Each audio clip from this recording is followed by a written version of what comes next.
আচ্ছা, এই অঙ্কটা দেখো কি বলেছে, r equal to e to the power minus m theta.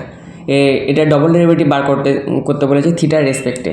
তাহলে আরকে যদি আমি ফার্স্ট অর্ডার ডেরিভেটিভ নিই, তাহলে ডি আর ডি থিটা, তাহলে এটা কত আসবে? এটা আসবে minus m e to the power minus m theta. কেন?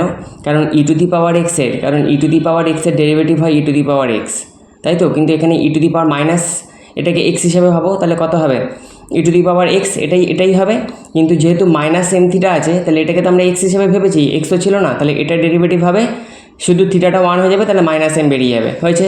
আবার যদি এটাকে ডবল অর্ডার ডেরিভেটিভ করি, D two r d theta square হয়েছে, তাহলে মাইনাস এমটা কনস্ট্যান্ট, তাহলে ই টু দি পাওয়ার এক্সের ডেরিভেটিভ কত হবে? ই টু দি পাওয়ার এক্স হয়েছে।